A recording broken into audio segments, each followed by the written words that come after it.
नमस्कार दोस्तों, बहुत बहुत स्वागत है आप सभी का ददी वाइस अकेडमी में। इस लेक्चर में हम शुरू करने वाले एक नई सीरीज जो कि इतिहास के अंतर्गत है, भारतीय इतिहास के अंतर्गत। और यहाँ पे जो सीरीज है भारतीय राष्ट्रीय आंदोलन की, इसमें उन प्रश्नों को सम्मिलित किया जाएगा जो 1995 से लेकर 2019 तक के यूपीएससी की परीक्षा, यूपीएससी की सिविल सेवा परीक्षा के प्रारंभिक फेज में पूछे जाने वाले जो सवाल है उनको हम यहाँ पे कवर कर रहे हैं।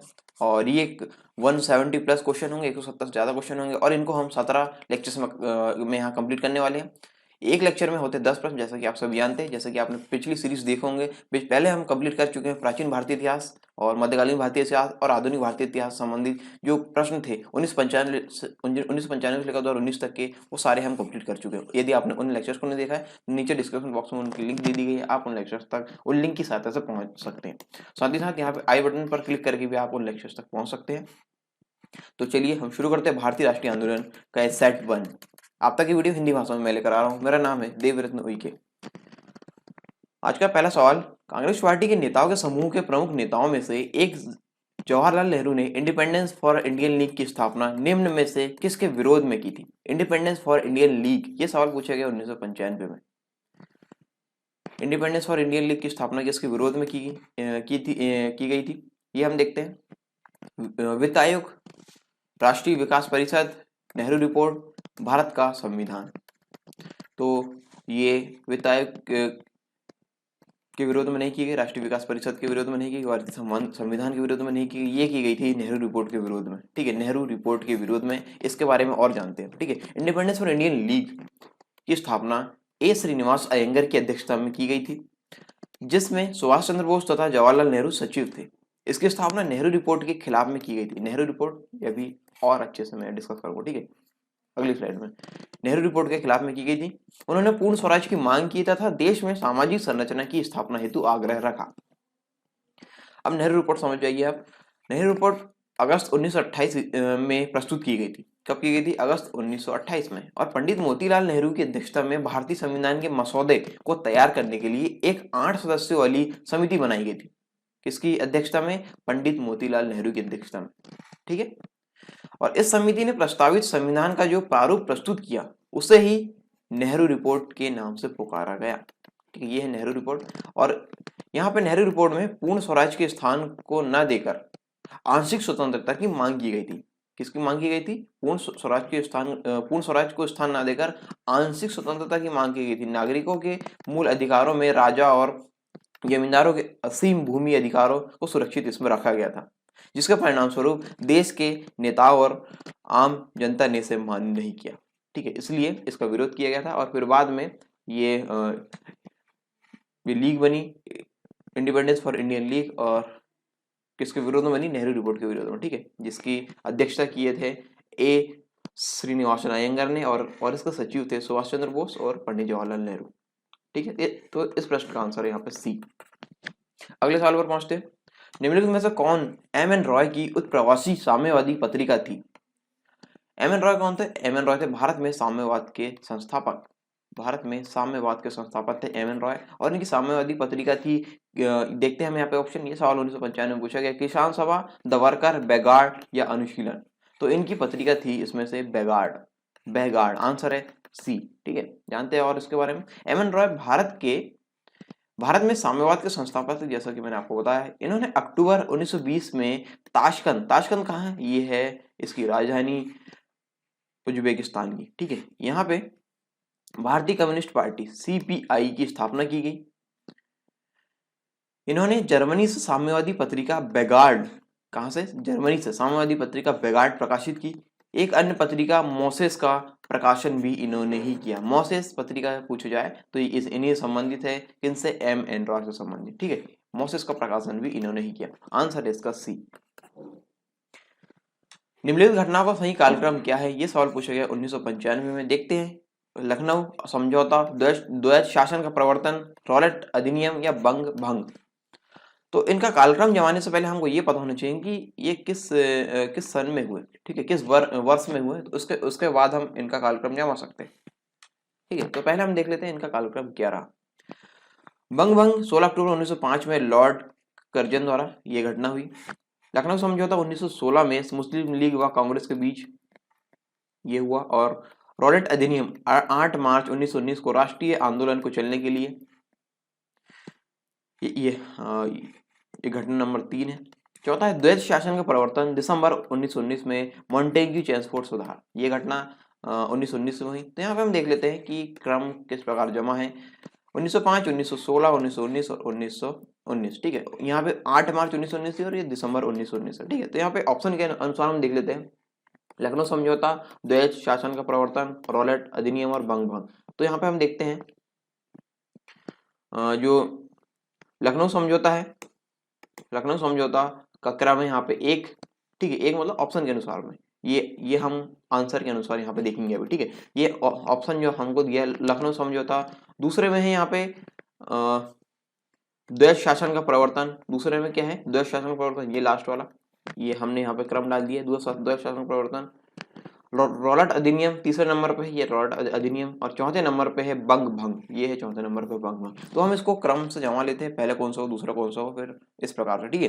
तो यहाँ पे क्रम इस प्रकार ये जमे हुए हैं, ठीक है। ये पहला है 4, फिर 1, फिर 3, फिर 2, इस प्रकार ये क्रम है, ठीक है। ये क्रम है इस प्रकार। अब हम देख लेते हैं इसके अनुसार आंसर कौन सा है, 4, 1, 3, 2, 4, 1, 3, 2, इसका इस प्रश्न के अनुसार इसका ऑप्शन है बी, ठीक है। आंसर यहाँ पे बी, 4, 1, 3, 2।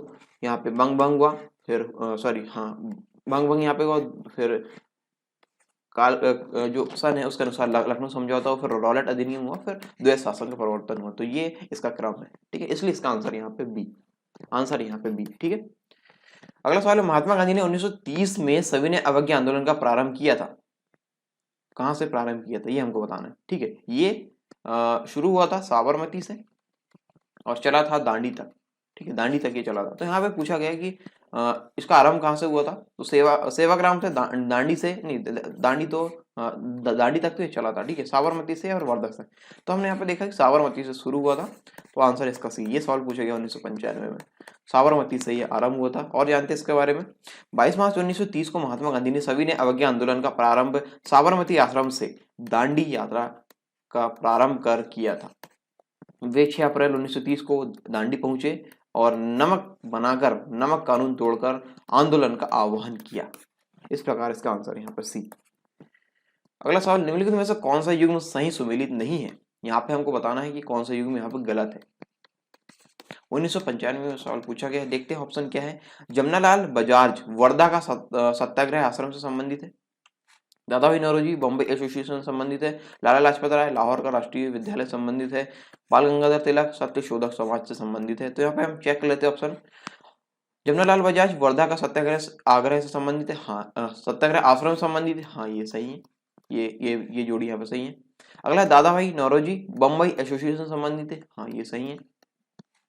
लाला लाजपत राय लाहौर का राष्ट्रीय विद्यालय से संबंधित है, हाँ ये भी सही है।